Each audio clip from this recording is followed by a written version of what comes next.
नमस्कार, मैं पिंटू सिंह यादव आप सभी का स्वागत करते हैं हमारे ऑफिशियल चैनल टेक्निकल दुनिया में। जैसे कि आप सभी को पता है कि इस टेक्निकल दुनिया चैनल पर टेक्निकल से जुड़ी जो भी इन्फॉर्मेशन होती है इस चैनल पर अपलोड की जाती है। इसलिए मैं आप सभी से अनुरोध करूंगा कि हमारे चैनल टेक्निकल दुनिया को सब्सक्राइब कर बेल आइकन का बटन जरूर दबा लें ताकि जो भी इन्फॉर्मेशन इस चैनल पर अपलोड होगी सीधे आपके मोबाइल फ़ोन पर पहुँचे।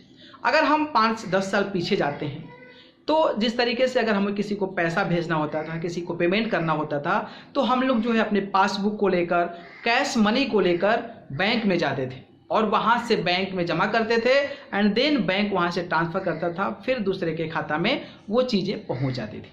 ऐसा था 10 साल पहले, 5 साल पहले ऐसा हम लोग यूटिलाइज करते थे, ऐसा हम लोग काम करते थे। लेकिन जब से ये नया ऑनलाइन प्लेटफॉर्म आया है, डिजिटल प्लेटफॉर्म आया है, जिसके माध्यम से हम कहीं भी रहें, किसी देश में रहें, कौन सी भी राज्य में रहें, बैंक खुले या ना खुले, हम कभी भी पैसा ट्रांसफ़र कर सकते हैं।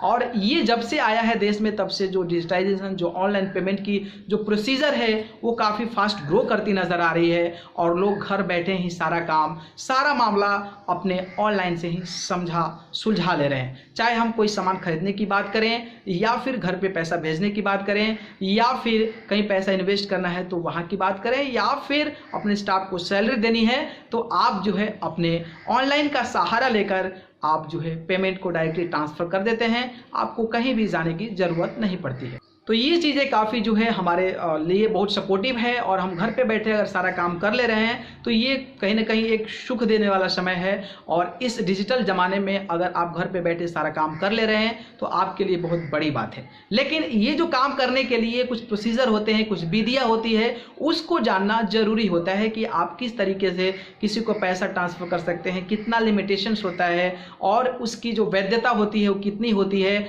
और आप जो है किस टाइम में कर सकते हैं। तो ये आपको जो है जानना जरूरी है और इसको आप जानते हैं तभी आप काम कर पाते हैं। तो ये में 4 तरीके का होता है। खास करके बात करें आप जो है एनईएफटी का नाम सुना होगा, एनईएफटी का नाम सुना होगा, आरटीजीएस का नाम सुना होगा, आईएमपीएस का नाम सुना होगा और आजकल सबसे ज़्यादा ट्रेंड में है वो यूपीआई है। यूपीआई के माध्यम से हम लोग छोटे पेमेंट कर सकते हैं और बहुत जल्दी आसानी से कभी भी कर सकते हैं। तो ये चारों के बारे में मैं एक एक करके बताऊंगा, आप इसको समझने की कोशिश कीजिएगा कि एक्चुअली क्या है, ये कैसे काम करता है, इसकी टाइमिंग क्या होती है और इसका जो मैक्सिमम ट्रांजैक्शन होता है एक दिन का वो कितना कर सकते हैं, महीना का कितना ट्रांजैक्शन होता है। तो आइए देखते हैं, चारों को बारे में सुनते हैं और उसके बारे में जानकारी लेते हैं। तो आइए देखते हैं। चलिए, तो आज हम बताएंगे जैसे कि आप किसी को इंस्टेंट पैसा भेजना है तो आप कौन कौन सा ट्रांजैक्शन का सहारा लेते हैं। जैसे मैं ऑलरेडी बता चुका हूं कि जो ट्रांजैक्शंस होते हैं वो 4 प्रकार के होते हैं। एनईएफटी होते हैं, आरटीजीएस होता है, आईएमपीएस होता है और यूपीआई होता है। तो आज हम बारी से एक के बारे में बताएंगे और इसका क्या कंडीशन है उसके बारे में हम पूरी इन्फॉर्मेशन, पूरी डिटेल शेयर करेंगे। तो आप लोग इसको ध्यान से सुनिएगा और अंतिम तक सुनिएगा ताकि एक भी इन्फॉर्मेशन इसमें मिस ना हो।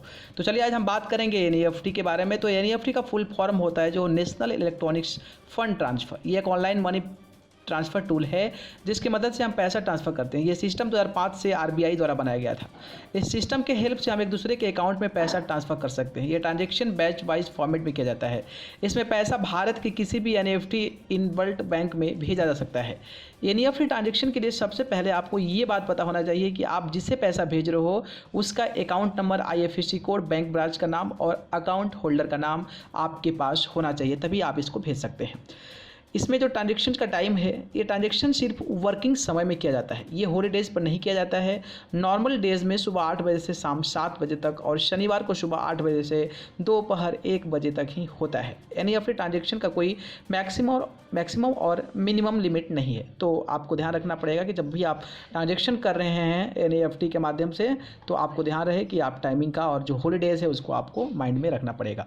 दूसरी बात करते हैं आरटीजीएस का। इसका मतलब होता है रियल टाइम ग्रॉस सेटलमेंट, यानी कि आरटीजीएस ऐसा सिस्टम है जिसकी मदद से आप ट्रांसफ़र पैसा तुरंत कर सकते हैं। ये भी 2005 में बनाया गया था। अगर आप 2 लाख रुपए से अधिक किसी को तुरंत पैसा भेजना चाहते हैं तो आप आरटीजीएस की मदद से ट्रांजैक्शन कर सकते हैं। इसके ट्रांजैक्शन का जो समय होता है, हॉलीडेज़ पे ये काम नहीं करता है। सोमवार से शुक्रवार सुबह 9 बजे से 4:30 बजे शाम तक काम करता है और शनिवार को सुबह 9 बजे से 2 बजे तक ही काम करता है। इस ट्रांजैक्शंस की जो मिनिमम लिमिट होती है वो 2 लाख रुपये होती है और इसका मैक्सिमम लिमिट नहीं है, मतलब आप कितना भी मैक्सिमम लिमिट कर सकते हैं।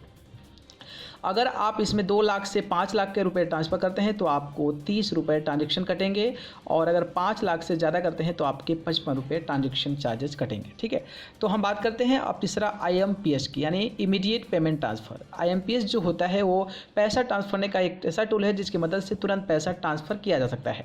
RTGS और NEFT ट्रांजेक्शन में पैसा ट्रांसफर करने के लिए कुछ टाइम लगती है, लेकिन IMPS तुरंत पैसा ट्रांसफ़र कर देता है। उसमें थोड़ा सा डिले हो सकता है, मान लीजिए थोड़ा टाइम लगता है ऐड करने में, लेकिन IMPS के माध्यम से हम डायरेक्टली पैसा और बहुत कम समय में पैसा ट्रांसफ़र कर सकते हैं।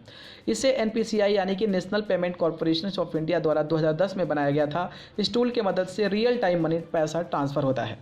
इसमें जो IMPS है इसमें ये बेनिफिट है कि इसको 24 घंटे में, मतलब किसी भी टाइम हम पैसा ट्रांजेक्शन उसका कर सकते हैं। IMPS का कोई मिनिमम ट्रांजेक्शन लिमिट जो है 1 रुपये है, और मैक्सिमम आप 2 लाख रुपए तक कर सकते हैं। इसका जब 10,000 करते हैं तो आपको 2.5 रुपये पर ट्रांजेक्शन कटेगा, और प्लस 10,000 से 1 लाख तक करते हैं तो आपको 5 रुपये कटेगा, और जब 1 लाख से ज़्यादा करते हैं तो आपको 15 रुपये कटेंगे। ठीक है, अब बात करते हैं UPI की। तो UPI का तो आप लोग हमेशा इस्तेमाल करते होंगे, छोटे बजट के लिए इस्तेमाल किया जाता है। तो इसकी शुरुआत 2016 में हुई थी, जैसे कि NPCI द्वारा बनाया गया है। जब देश में 500 और 1000 के नोट बंद किए गए थे तब लोगों को कैश की परेशानी हुई थी। उसी समय सरकार ने कैशलेस इकोनॉमी पर जोर दिया था ताकि कैश की परेशानी सामने ना आए, इसलिए प्रधानमंत्री नरेंद्र मोदी ने UPI को लॉन्च किया। ये IMPS ट्रांजेक्शन की तरह ही काम करता है।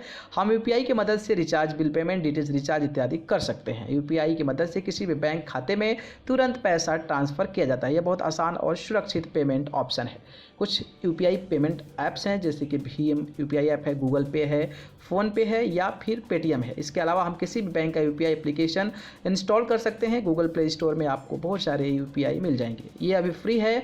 अगर इसका चार्ज किया जाएगा तो इसका चार्ज होगा लगभग 50 पैसा 1 लाख रुपए तक के ट्रांजेक्शन के लिए। इसकी लिमिट है डेली 10 ट्रांजेक्शन, और टोटल 1 लाख रुपए 10 बार मिला के आप ट्रांजेक्शन कर सकते हैं। मतलब आप 1 लाख रुपए चाहे एक बार में करो या 10 बार में, आपको 1 दिन की लिमिट होती है। ठीक है, तो ये सारी चीज़ थी चारों के बारे में, जो कि मैं आपको पूरे डिटेल के साथ आपको बताया। तो देखा आपने कि डिजिटल ज़माने में जिस तरीके से अगर हमको कितना भी पेमेंट भेजना हो, किसी भी बैंक में भेजना हो, कितना भी समय भेजना हो, तो हम आसानी से वो चीज़ों को कर सकते हैं। खास करके RTGS, IMPS और NEFT UPI के माध्यम से हम लोग जो है कम समय में पैसा ट्रांजेक्शन कर सकते हैं और लोगों से लेन देन कर सकते हैं। तो ये बहुत आसान तरीका हो गया है। खासकर आजकल का जो डिजिटाइजेशन, जिस तरीके से डिजिटल इंडिया प्रगति की ओर बढ़ रहा है, तो ये सारे चीज़ जो हैं वो पॉजिटिव साबित हो रहे हैं और लोगों को घर बैठे सारा काम करने में सफलता दे पा रहे हैं। बाकी इसी प्रकार की और भी तमाम जानकारी हम अपने चैनल पर लेकर आते रहेंगे। तब तक हमारे चैनल टेक्निकल दुनिया को सब्सक्राइब कर बेल आइकन का बटन जरूर दबा लें, ताकि जो भी इन्फॉर्मेशन इस चैनल पर अपलोड होगी सीधे आपके मोबाइल फोन पर पहुंच जाए। बहुत बहुत धन्यवाद। नमस्कार।